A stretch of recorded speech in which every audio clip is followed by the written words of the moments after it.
My name is Jay Washburn. And I'm Joe Bendowski.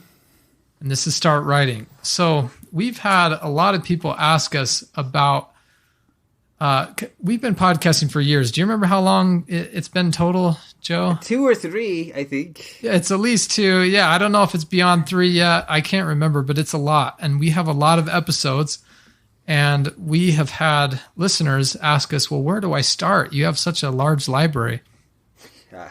And we definitely have some episodes that are most popular, but for beginners, we don't necessarily have a great place to start. We go really deep into topics, and they're extensive, and we kind of just recommend that if you're interested, find one that you need to work on and go dive into that. So as you know, you guys can tell that Joe does most of the groundwork behind this. When we started this podcast, I told him, you're Batman, I'm Robin.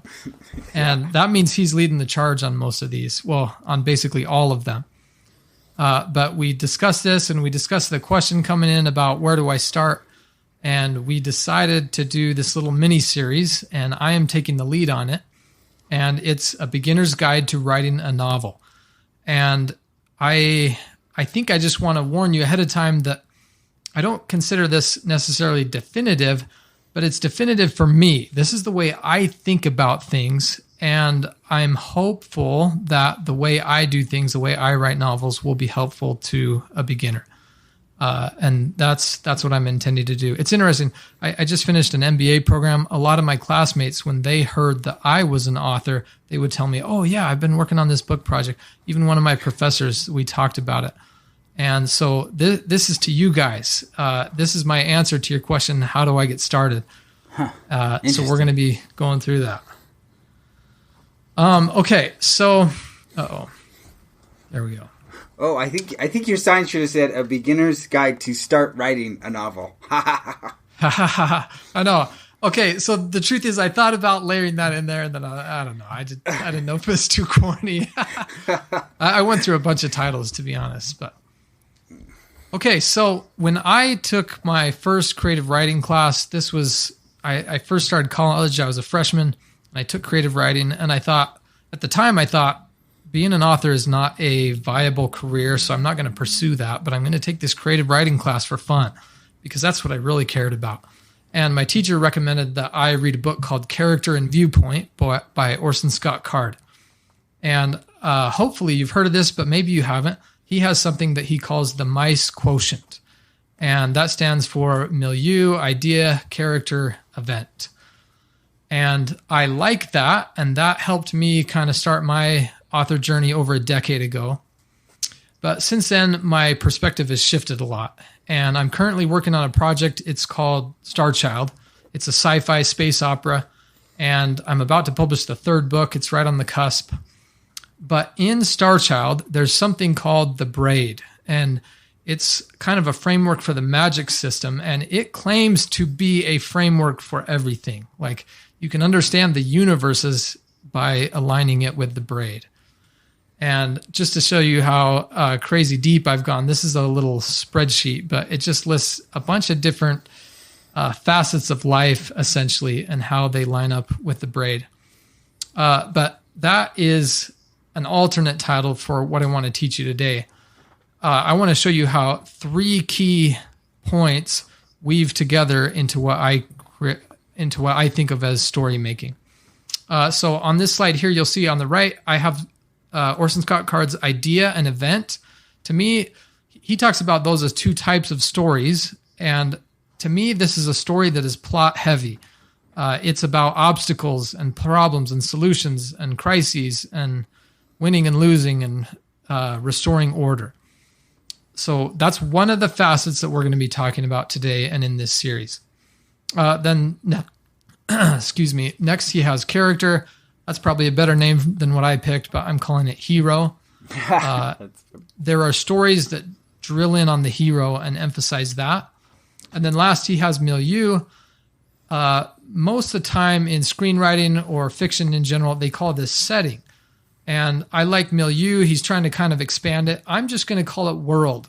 And what I mean by world is that it's the setting, it's where things take place, but it's a little bit more than that.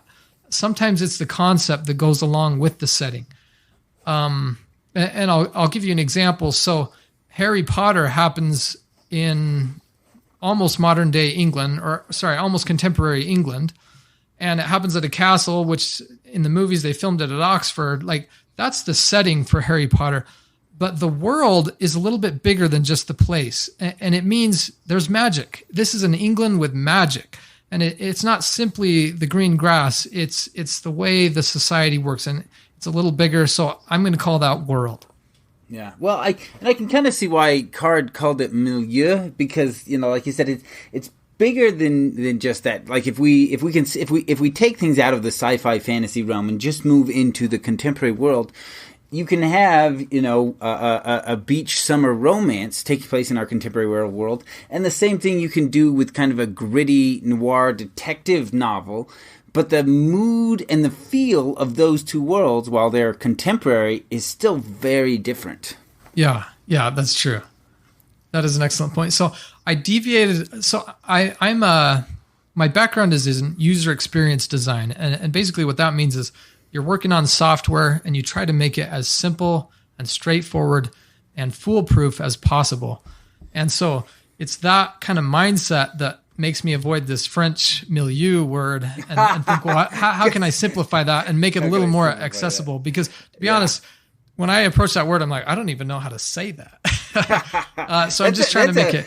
Yeah, I think as an experienced writer and spending a lot of time thinking about setting and, everything down to just like, what word do I use to describe this setting as a way to set the mood for my chapter, gives me a very different approach to that word than, like you said, this is for beginners. And so if you're very first thinking about it, I think world is maybe a better word for it. Yeah. So I'm just trying to make it very simple. So I'm calling it plot, hero, and world. And we're not going to focus on this a ton, but to me, there's something kind of underlying all those as the foundation. And it's I'm going to call it the theme. But it's something a little bit harder to tack down. So, okay. So today's objective for you listeners, this is my objective for you. And I hope you're on board with this. As we talk about these three pillars of the braid of writing, right? I want you to think about which one are you best at and how can you take that strength and lean into it? How can you make it stronger? But then I also want you to think about, okay, then where does that leave a weakness in your writing abilities? And how could you zoom in on that one and make it stronger? Okay, so I'm gonna talk about this over and over, these three pillars. Another way to think about it is the what, that's the plot, the who, that's the character, the hero, the cast, I guess, and then the world is the where and the when, right? Yeah. And on this slide, I've drawn, if you're just listening to the audio, I've drawn a bunch of arrows that go from each of these parts to all the other parts. And that's the braid. Like, we want these to weave together so each of the three pillars are supporting each of the other ones. And together they become really strong. So I guess to illustrate this, I think this interconnection of who, what, where, and when. If we think of Harry Potter, this example you've mentioned before, if you think about the world where this takes place, it's this magical world, but they have been traumatized so significantly by Voldemort that they do not even dare say his name in public, right? Like, that's how significant an impact he has had on their world.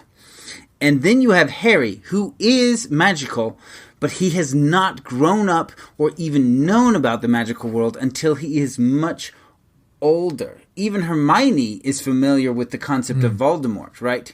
And so in this what and where and when and who, Harry then becomes the ideal protagonist because he is the only person in the wizarding world who has no hesitation to investigate, learn about, and question the whole Voldemort thing. Because it has no emotional connection for him, right? He's like, and his connection to Voldemort is he hates the guy, killed my parents. He's angry about it, right? He's motivated to make sure he's not coming back. And it is that combination of his unfamiliarity with the cultural taboos and his anger and the fact that he's a wizard who makes him the ideal hero for that story. Dude, that's cool. That actually illustrates his principle perfectly. Yeah, it's woven together. That's super cool. What, when, and where all fits together in why Harry. Because he's not the best wizard. That's Hermione, right? He's not raised in this world like Malfoy with all of those connections. Yeah. Anyway. And I just think, kind of to an example of your point, how he's one of the ones who says Voldemort the word instead of he who shall not be named, and so he is the outsider. He never says that. He just says the name. And it's cool too, because then you can you go on that journey with him, because the reader's an outsider too. Yeah, and it pulls you along. Okay, so next, I've shown the why or the theme as kind of this foundational layer, and we're not going to talk about it a ton, but I'm going to talk about it right now. I think the why is essentially the most important part of all this, and your who, what, and when, they need to tie into this why in a very deep and meaningful way. And I've written some examples here. So I need to connect that too with the why is an emotional thing almost always. And so for example, why a plot matters is the reader's going to say, well, it's because it's exciting, or it's because it makes me curious, or this helps me escape, right? And those are all emotional responses that make the why. This is why I'm reading the fiction. It's because of one of these emotional feelings or emotional currents. If you're writing a book that's about a hero, your readers are going to say things like, oh, I really identify with this character, or man, I'm so worried about what might happen to him or her.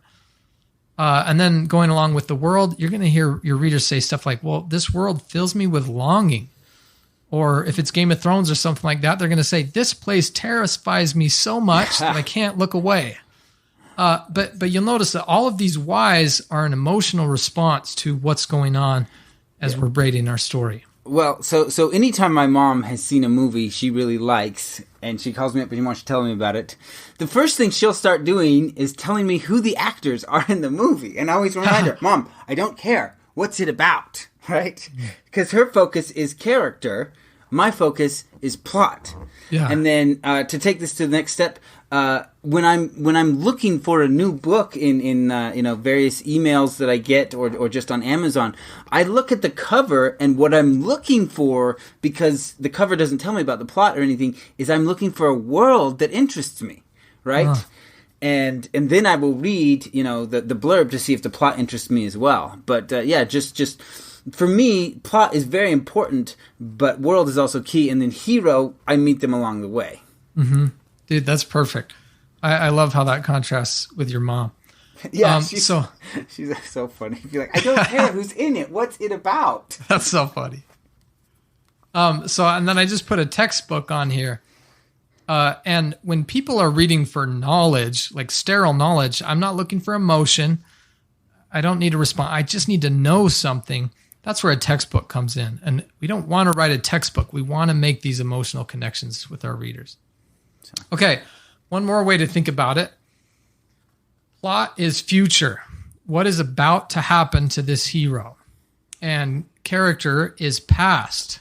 What has this hero been through? What has shaped him to bring him to this point? And then world is present. What kind of environment is the hero in right now? Actually, I may skip this one. So I did a master's in rhetoric, and I think it kind of aligns with those too. The quote on the screen, I'm going to read it. Everything needs a purpose. Every chapter, every scene, every paragraph, every sentence, every word. And if you're listening, you're saying, well, why did you just use 5 different things to emphasize this point that everything needs a purpose? And that's a call that I had to make as the author of this passage. But I wanted to re-emphasize. So as I add every scene, every paragraph, each of those, I am making the call that the purpose of this is to drive it deeper, to go deeper. Well, and there's a technique from rhetoric that you're using right here, which is that rhythmic repetition. Every, right? Yeah. So I would argue that this is purposeful, even though it's repetitive. And you could ask, well, why didn't you say every punctuation mark, right? You can go smaller than word. And that's a call you have to make as an artist and an author. You have to decide, well, how much is needful and how much is going to ring true with my readers. And so just an example of that, there's a character named Cal in one of my novels, and you go for quite a while never knowing really anything about her family. And then there's a point where it becomes important to know that she has sisters. And I knew, as the author, I knew all along that she had sisters because I'd written this big character sketch that like fleshed out her life. And in the end, it needs to have a purpose if it's going to get into your braid, right? If it's going to go on the page for the reader, it needs to have a purpose. And so if your characters have sisters, don't talk about them unless those sisters are going to be important at some point. And then, well, you'll want to bring it in and you'll probably want to foreshadow it a little depending on what they do. But okay, so now in this next segment, well, actually, let me explain this first. So I recently went and saw the Broadway musical adapted into a Hollywood musical of In the Heights. And in that movie, there's a guy driving a cart down the street and he's selling piragua, which I had to go, Google the word. Piragua just means snow cone. And it's, I don't remember if it's Dominican or I can't remember which country it comes from. But so I want to tell you that piragua means snow cone. And what I mean by that is I want to go through these three facets, and I want to tell you what they mean to me and kind of how I see them and how I frame them. Because this episode is the introduction, and we're going to dive deep into each of them in the coming weeks. And I want to essentially build a foundation that makes it so that we're all on the same page. Okay, so first, I want to talk about a book that I think has a stellar plot. And when I say that the Da Vinci Code has a stellar plot, I mean it's one of the fastest books that I've ever read. Like you're literally just flipping pages. You're so excited to see what comes next. And incidentally, the chapters are all really short too, and I think that gives you a sense of that really fast pace. But for me, the driving question in that novel is just what's going to happen next. Now, on my slide here, I've then rated the character or like hero in that book, and I actually give it a very low score on character. And I feel like if I didn't say his name here in a second, I'm guessing most of you wouldn't remember. The hero's name is Robert Langdon. And it's honestly not a huge part of the story. Like what matters is they're trying to discover the Holy Grail, right? It's a quest for the Grail, and they're traveling all over the world. And the character, like I've looked for the details that go into his history, and well, he's a professor, he likes to swim, and he's got a Mickey Mouse watch. But what you don't have is him saying, you know what, I have a daughter, and she needs an organ transplant, and if I don't finish this Grail quest, she's gonna die. Like there's no real personal stake for him other than, well, I don't want to get shot by these bad guys, and I'm trying to do the right thing and help out the good guys. I don't think it's terribly deep on character. Now, that said, I don't mean to knock this novel. This is actually one of my favorite novels. I love it. I think that the bad guys in particular have much stronger character arcs or I guess personalities than the hero does. Silas in particular, but also the teacher. And then I gave it like decent marks for world. I just think the international travel part, everybody loves that. That's a big draw for the book. And then, of course, just the concept of the Da Vinci Code and this idea that we're going to find the Grail if we can follow these clues and solve these murders. I definitely agree with you on character. And I think the insane pace of the book is part of what limits the character, because he can't slow. I shouldn't say he can't. He doesn't slow down to ever explore the backstory deep enough and to connect it to the specific story happening, right? And you know, I think that was very much a deliberate choice on his part. He's like, no, I just want you to keep turning the pages. Whereas, you know, there are a lot of other thrillers who, you know, will occasionally slow down. You get, you know, it's like you've had 5 really fast chapters. Now we're going to slow it down. Like, I think we see this in Jason Bourne, right? Those are also very intense, action-packed, you know, chapters that move you through the book very quickly. But there are several chapters as well that will, after several action pieces, we slow down and we get to know Jason and we get to, you know, understand him more. Man, that's a great example, and I love that you brought up the trade-off, because I think you're absolutely right that anytime you're pushing one of these, you're probably sacrificing another. Yeah. I mean, hopefully not always, but I do think that's a very common thing to consider. Yeah, definitely. Like, you know, anytime you're going to world build, you're slowing down your plot to do that. Big time. You know? And the pacing is just one of the biggest key factors in making a good plot. Difficult. Okay, so to help you out, I listed some reader diagnostic questions. So I'm assuming that you listeners are gonna write a complete novel, and then you're gonna share that with someone, and you need to know how they're perceiving your plot. And so a question you might say is, how many days did it take you to finish the book? And honestly, this is going to vary a lot by reader, but what you need to follow up with is figure out, how did it compare to other books you read? Did you read this slower? Did you read this quicker? How was that pacing? You can also ask them, what was your favorite scene? I also like to ask, what was your gut reaction to the ending? How did it make you feel? What did you think?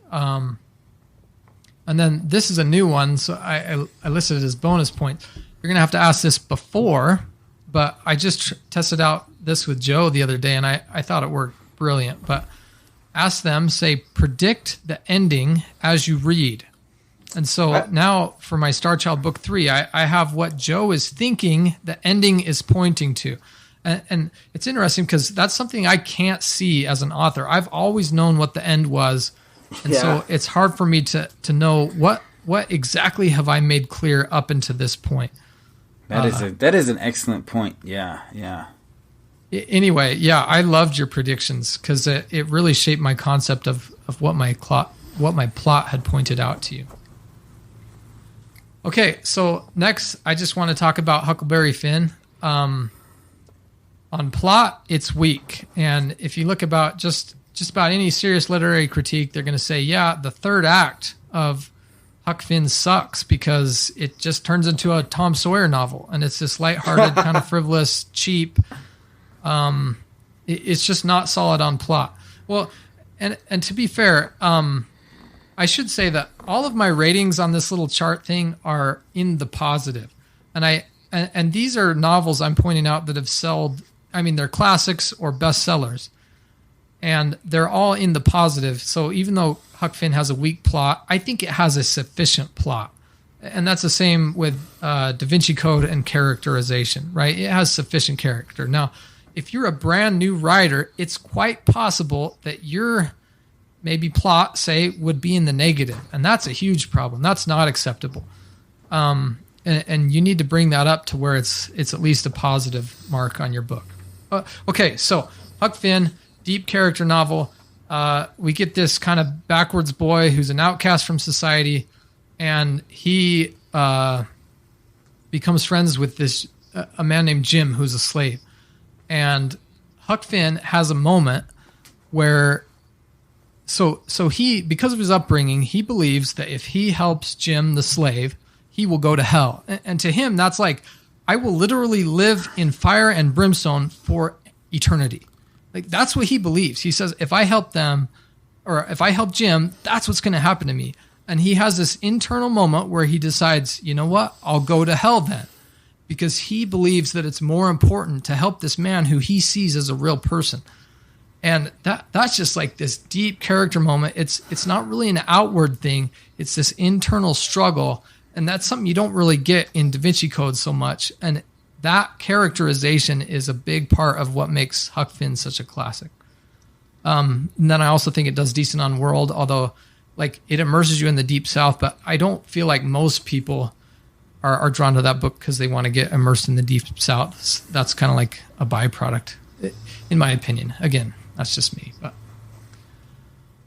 okay, so a couple of reader diagnostics. How many characters can you name? So they finish your novel, and you say, "Now name me the characters." And if they name one, Robert Langdon, that's not that great. If they name, 10, like, I mean, I think most readers of Harry Potter could easily just rattle off 10 characters, maybe 20. I think it would be a lot. And that, well, I think part of that is the length, right? Like the more books in a series you read, the easier it is to recall the characters. Yeah, that's totally fair. You can also ask some questions like, which character would you like to be friends with, or who did you identify with? Stuff like that can kind of give you a sense of which parts of your writing are resonating as far as character goes. I also just wanted to mention some other examples. I think The Martian has awesome science, right? And I'm going to call that world. But I think the reason that one made it into a Hollywood blockbuster movie is because it had this Mark Watney character who you loved going on the journey with. Anyway, two others, Catcher in the Rye, Chronicles of Prydain. And then I also wanted to talk about, I'm currently playing the video game, The Legend of Zelda, The Ocarina of Time. Well, that's an old one. Yeah. Dude, it's like, that was like, what do you call it? Your childhood? It was like it was a building block of me getting into fantasy. It was like this really key piece. Did you finish it as a kid? Actually, no, I didn't. Okay, so that's why you've gone back as an adult to this very old game. Okay. Yeah. So I was noticing as I played the game. So I think what draws me to it is the world, right? The way I feel immersed in this fantasy setting. I just think it's super cool. I noticed in just the opening scenes, there's probably 3 different dialogues, and I don't even think you necessarily have to encounter all of the dialogue. But they'll say something like, "It seems the time has come for the boy without a fairy to begin his journey." And it alludes to the fact that this character, the protagonist, is the only person in the village who never had a fairy, like never had a spirit companion as a guide. And I think that it's only alluded to, but it leaves a ton of room to dig into that and go deep on character. But I kind of thought this was an interesting example because this is a very successful game and franchise. And I think it's interesting that as long as you're kind of alluding to it poetically, it seems sufficient and you don't necessarily have to go deep. I like deep on character. Joe, I'm kind of like your mom as far as like, I'm talking about the people in it. Yeah. But it's possible to do that without it. And I just thought it was cool to see that kind of alluded to, but then it's left alone because it's like, no, we got to do the world and we got to do the plot. Okay. So then last, I did the Fellowship of the Ring for world. And you'll notice on my slide that one is literally going off the charts. So as far as plot goes, I mean, it's got a great plot, this mysterious ring, and someone who's not a typical hero is the only one who can carry it because otherwise it's too dangerous. And it can turn you invisible. And the only way to get rid of it is to carry it literally into the heart of where the bad guy is. Like, that's a pretty good plot. Now, it's not Da Vinci Code level. Like, it meanders, Tom Bombadil and stuff, right? There's some weaknesses there. Yeah. Well, I think there's a difference there between the actual plot. Like, if we zoom out from the storytelling and look at the plot, I think it's a fantastic plot. In fact, I say this about the Tolkien's work all the time. He has an incredible plot. I don't think he's a very good storyteller because it meanders, like you said. Like, it goes off the rails a lot. Yeah. But if we look at the plot itself, I think it's a fantastic story, very, well constructed. But then when he sat down to tell it, he got distracted by all the butterflies. Yeah, that is so funny. Okay, so that's something hopefully we can touch on when we dive deeper in an episode on plot. Because, I think you're exactly right. That storytelling, it's not just what happens, but it's how you say that it happens and how you keep that pacing going. And I just want to mention, so with Legolas character, right? We don't know exactly why he's joining the Fellowship. We know it's probably out of duty, maybe out of honor, something like that. But we're not getting in his head saying, well, I'd rather go to hell and help the Fellowship. It's like, it's not a character novel. But the world is just, I just feel like, man, nothing can surpass it. It's just fantastic. Okay, so a couple reader diagnostics. Ask your readers, do you want to spend time in this place? And if your world is big on concept, do you wish this idea were real?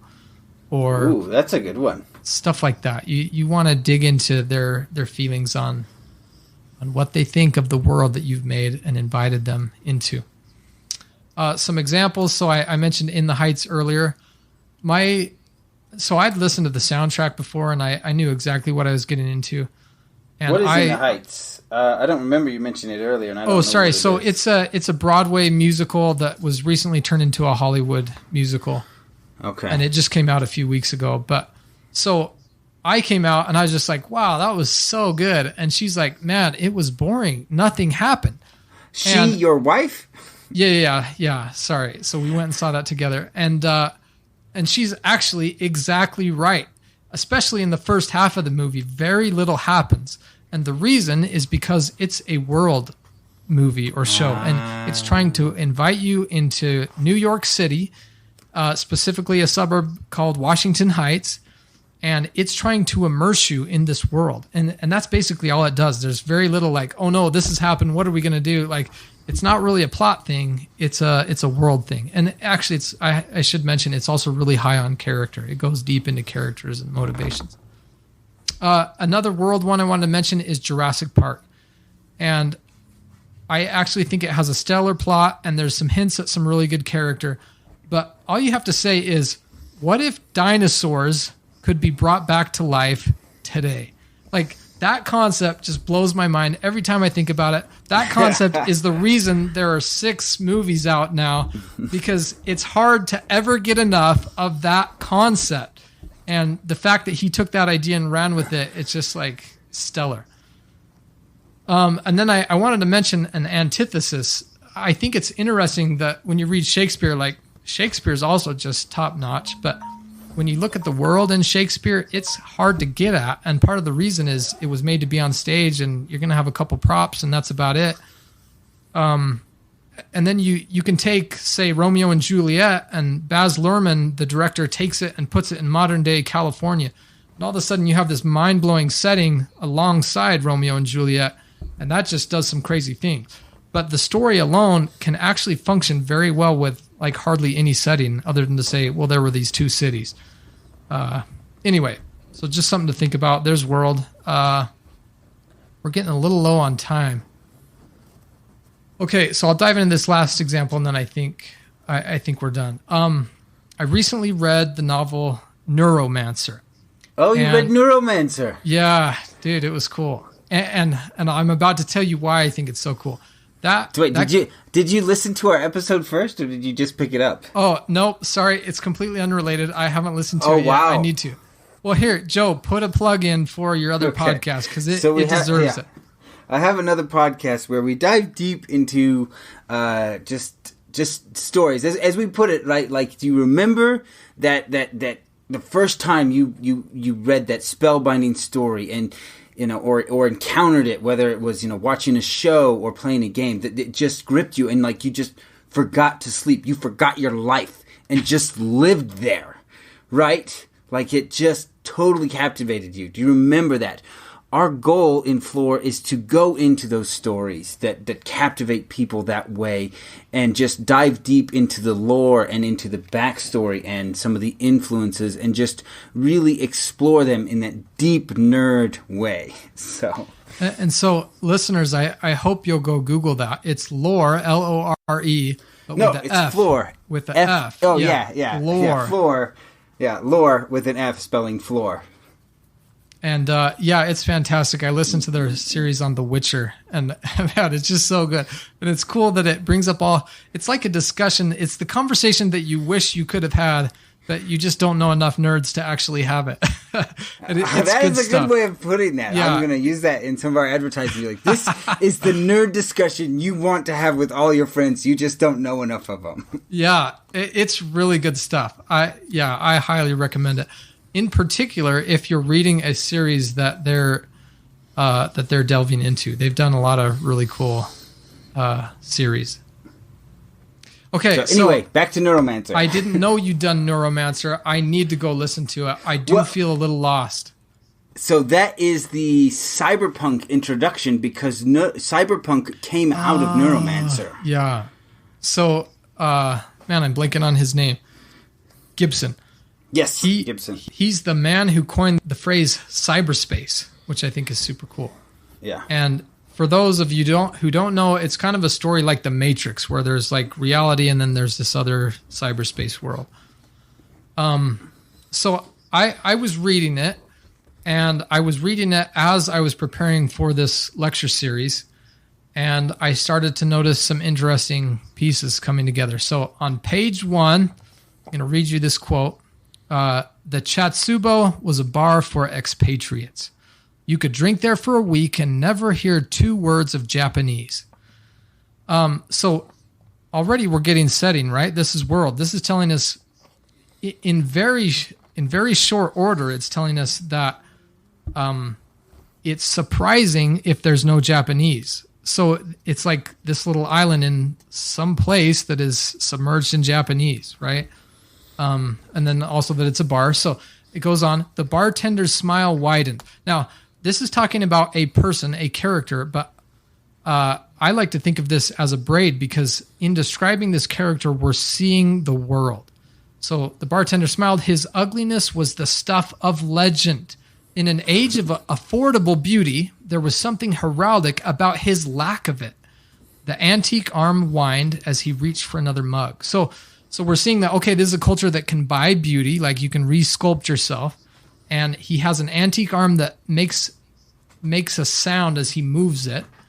So we're starting to understand, and this is like the first paragraph or so. It's right at the beginning, and already he's very clearly establishing this setting in this world, and you feel it. You're right there with him. Okay, so then a couple actually probably the same page, maybe next page. The hero is named Case. And it's talking about him. It says, a year here, and he still dreamed of cyberspace. All the speed he took and the corners he cut in Night City, and he'd still see the Matrix in his sleep. Bright lattices of logic unfolding across that colorless void. So this is telling us about Case, but it's also telling us more about the world, right? The Matrix and what that's like. The dreams came on in the Japanese night like live wire voodoo. And he'd cry for it, cry in his sleep, and wake alone in the dark, curled in his capsule in some coffin hotel, his hands clawed into the bed slab, trying to reach that console that wasn't there.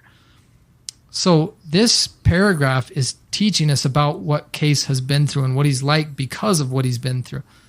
And yet at the same time, like the coffin hotel, you can see a bed that's like a coffin, right? It's drawing you into the setting, but it's also teaching you about character. So I just thought this was beautifully woven. Now, it's interesting that I had to get to about page 9 before I found what I thought was a really good example of plot, right? So that tells you something. Neuromancer is strong on world, it's strong on character, maybe not as strong on plot. Now, that's debatable, and I don't know the novel well enough to defend it. Like, I chose other ones that I did know pretty well. And this one, like I said, I need to go watch Floor or listen to Floor. But yeah. So let me read you this example of how they build the plot in. So he starts talking to this woman. The woman says, Wage wants to see you with a hole in your face. She lit her own cigarette. So we have cigarettes in the world, grungy world. It's also telling us about her character. Like she's telling him he's going to die nonchalantly. Like that's interesting character. But it's doing both of those things while it's telling us the plot. And Case says, who says? Rats? You've been talking to rats? She says, no, Mona. Her new squeeze is one of Wage's boys. Kay says, I don't owe him enough. He does me, he's out the money anyway. He shrugged. And then she says, too many people owe him now, Case. Maybe you get to be the example.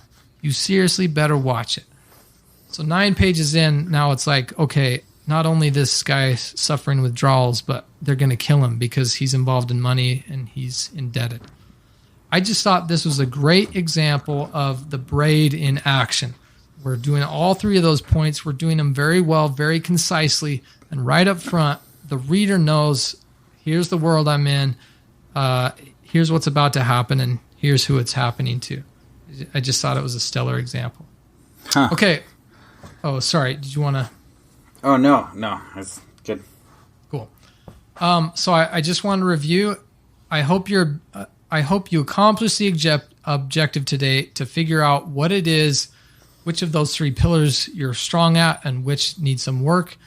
Over the next few weeks, we're going to dive into each of those 3 pillars specifically, and I'm going to talk about some things that I do, some things that have been helpful for me. And I'll just say, so Joe already claimed plot and world, and I can vouch for him. He's very good at those 2. I like to think that I'm pretty good at character and decent at world, and I got to work on plot. I think that's a weakness for me. Anyway, I'll share with you some things that I think have helped me to improve on those. And yeah, I think that's all I have. Any final comments? Yeah, I definitely think I'm weak on character. I mean, it's something I spend a lot of time thinking about because of it. For me, plot comes naturally, and I'm writing in the real world, so I think that's an easier thing to do. I started writing a fantasy and took a few chapters to my group, and it became very apparent that my world was weak. So, really? Yeah, in the current state of things where I'm writing, not contemporary but historical, I think it's easy to lean into the history as the world, so I don't have to build that. But I definitely think character is a place where I struggle, and I definitely have hit some chords. I've created a few characters that worked really well, and I just need to do what I have done for them to the whole cast instead of just a character or 2.